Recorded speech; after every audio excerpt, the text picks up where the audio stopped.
Hey my friends, welcome to my channel. I'm Allie Wilkins. So today we're going to talk about working with the new moon.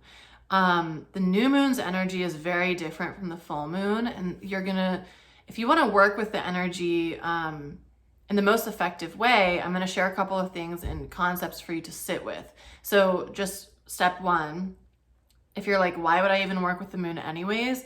I have another video that talks about literally why we work with the moon, what the benefits are for you in doing that, and how it helps support our feminine energy. So I'm going to tag that in the little box up here. And I'll also put it in the description so you can watch that first. So today's video, we're going to talk about working with a new moon. So the new moon energy, like I said, is really different from the full moon. You can think about it as a space of like emptiness versus fullness. So this is really the space where we are planting seeds. Whereas the full moon is like, okay, those seeds have grown, they're actually getting overgrown. The creation is complete. Where do we need to trim off leaves? What do we like about the soil that we use to plant it? How do we like the watering frequency? And the full moon is like, the creation's completed. What did we learn about this? What do we want to shift or change the next time? What are we releasing from this? What no longer serves us in the way that we created this, or in our way of being, right? The new moon is silence.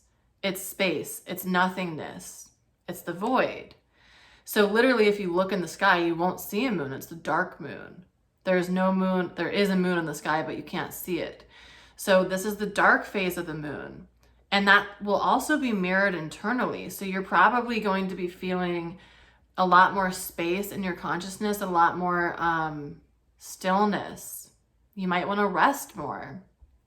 The full moon, you probably are going to have more stuff going on emotionally within your body, and you're needing to release some things, whether it's tears or anger or, whatever it might be. The new moon, typically we are feeling a bit more still. Now, everyone's going to have their own unique experience of the moon, especially depending if you're a woman watching this, depending on when you are menstruating, that's also going to have some shifts there.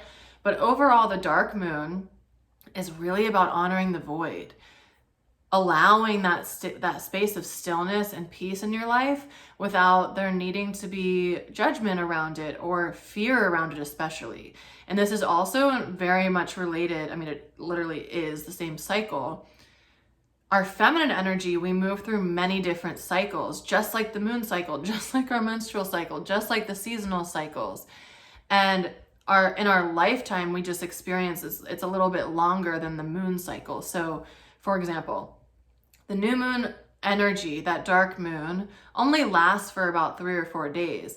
4 days after the new moon, you're going to look up and there will be a little toenail in the sky, right? There's going to be a little sliver of the moon back there. In our personal lives, the void, which is, I love teaching about the cycles of the feminine, the void might be a year of your life, or it might be 3 weeks, or it's going to be a longer period of time that happens cyclically, but it'll be a little different than the moon cycle. If you want to learn about that, I'm actually doing a masterclass on the cycles of the feminine, and then I'm doing a mastermind around deeper cycles of the feminine. So I'm going to put the link in the comments for that. The live masterclass is going to be June 12th, 2022. So after the live class is done, I'll put the replay here so you can watch it. If you want to learn more about the actual cycles, the feminine energy, the void is one of those cycles. So anyways, going back to the moon, this is a space of stillness and emptiness. So what you want to think about when you're working with the new moon is, okay, in this space of stillness, with what I've learned from the full moon, with what I've learned over the last couple weeks, or what I've been sitting with personally, now I'm in this space of like a blank slate. What is it that I actually want to create? So if you were thinking about like doing a painting, okay, what is the general outline of this painting? What do I want to be creating here? And what do I need in order to create that? What are the types of paints I need? What types of brushes do I need? What colors do I want to use? How big do I want the canvas to be? And it's not that you need to know all of the details about it, but you start to think about, what am I creating from this space? And most people compare this to planting a seed because it's literally exactly the same. A seed will be underneath the soil for however long before it sprouts up. And you have to hold trust.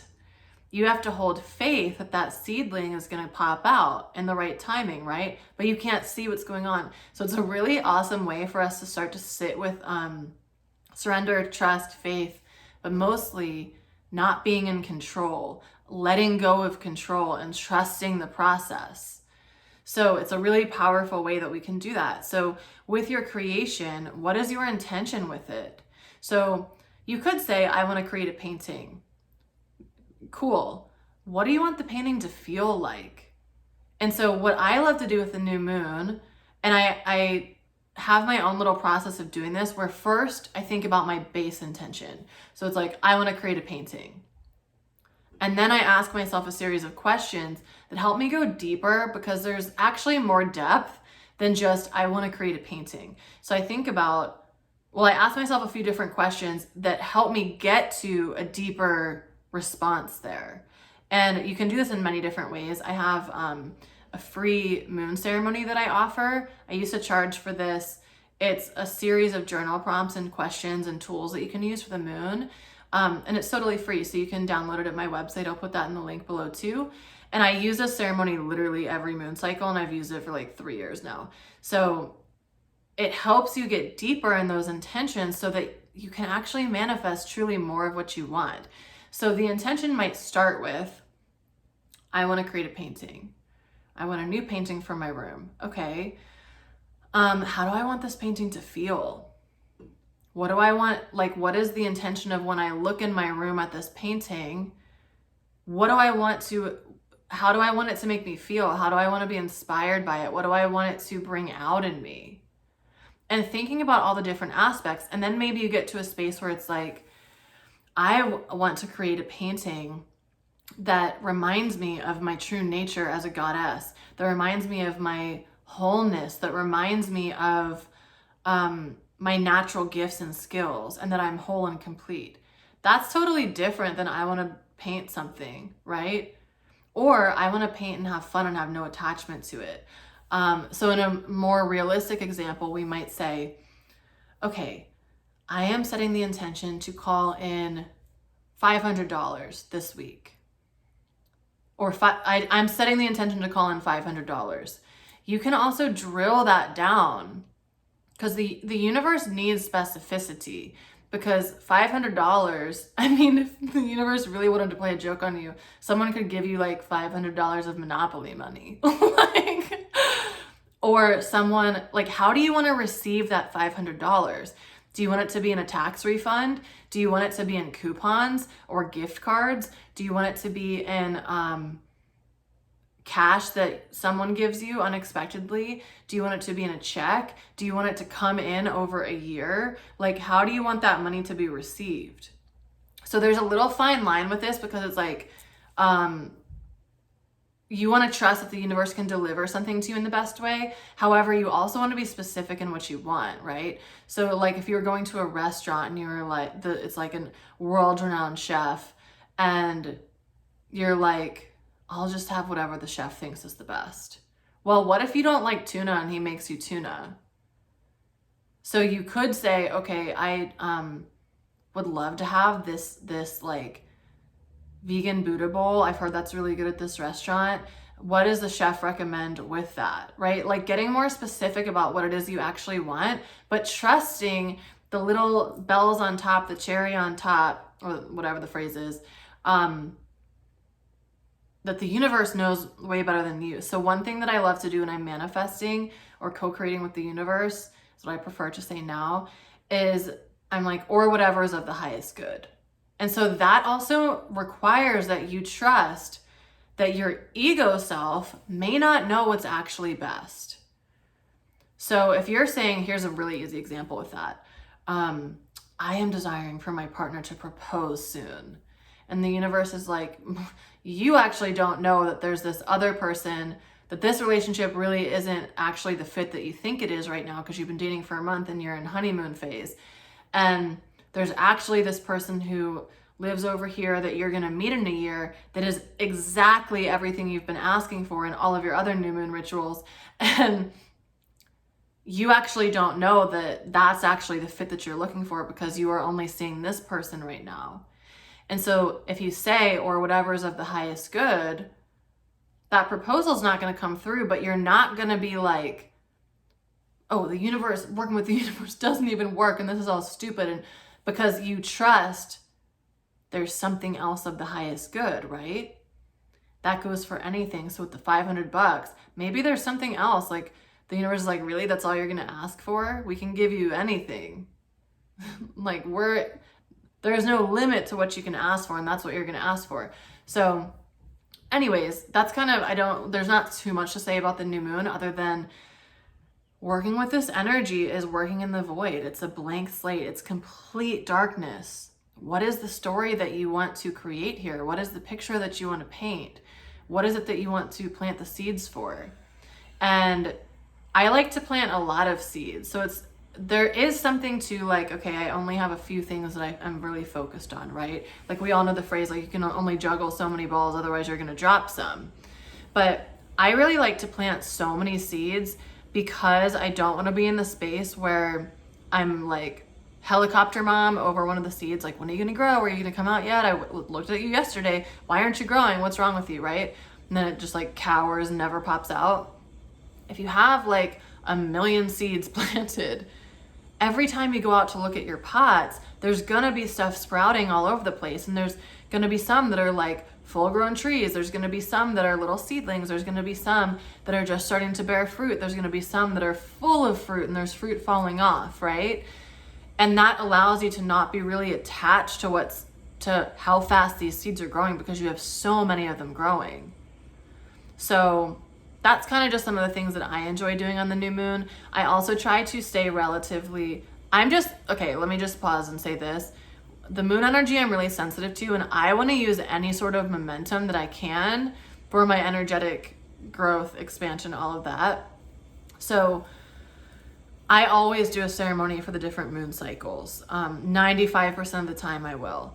And with the new moon, I just let myself be in stillness. I really let myself take some time to think about what is it that I want to create and really like refine it, not just real quick, oh, I want to call in a new house. Okay, well, that house that comes in could be an abandoned shack that's filled with termites and mice. Like, no, I'm going to take the time to refine what it is that I'm asking for.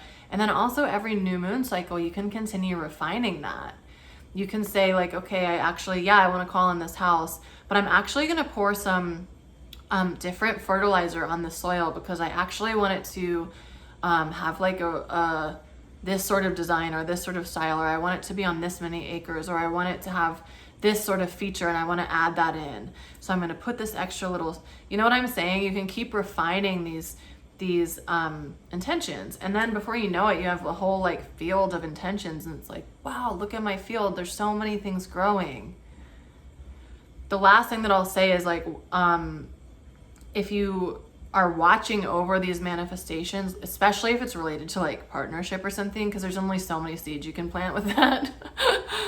Like, if you're just watching over it, really look at how you're relating to that. Really look at your language that you're using. Are you going into fear because it hasn't shown up? Are you like the universe is trying to work with the universe and the quantum field is just made up? This is just BS. It's not true.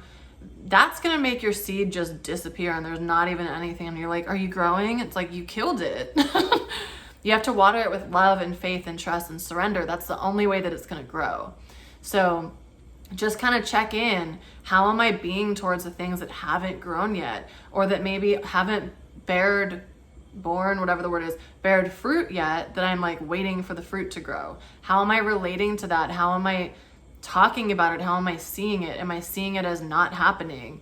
Or am I seeing like, yeah, it's growing at a slower rate because it's cultivating the finest of tree branches because it's actually a gourmet tree and it takes a little longer to grow. And that's fine. I'm fine waiting for it.